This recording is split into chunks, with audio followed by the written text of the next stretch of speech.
Hi, Fox here. You need to write, but you can't beat that blank page? You aren't alone.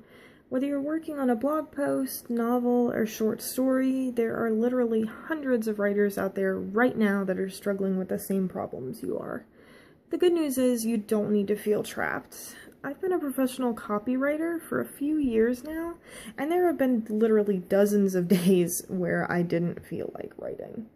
Using all my fingers and toes, I cannot count the number of times I've had to work on a project or brainstorm ideas with a client when I was not feeling inspired.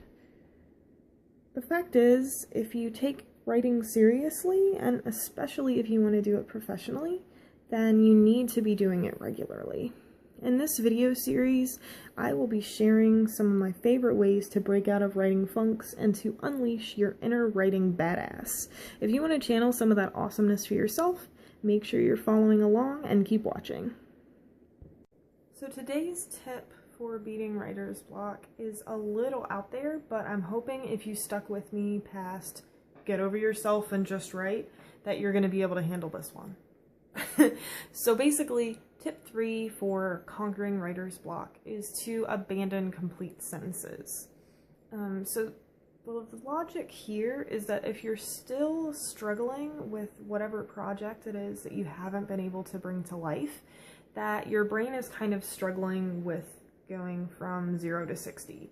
It's not really getting there, and jumping from blank page to paragraph is just too much for this particular project.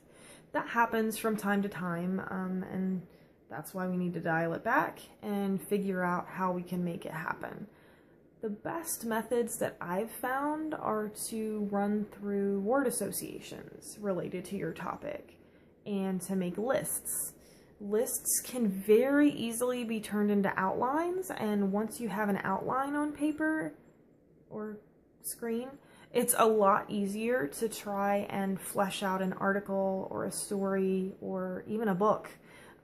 It's just a matter of getting all those words to actually flow and fit on the paper. So if you're trying to write, nothing or nonsense is coming out, embrace the nonsense and write down whatever's coming to mind, run some word association on whatever feeble attempts at sentences you've been able to come up with so far, and run with the results. You'll be surprised by how well you can actually get your brain to cooperate once you trick it. Okay guys, can't wait to share the next tip with you. Let me know how this one works.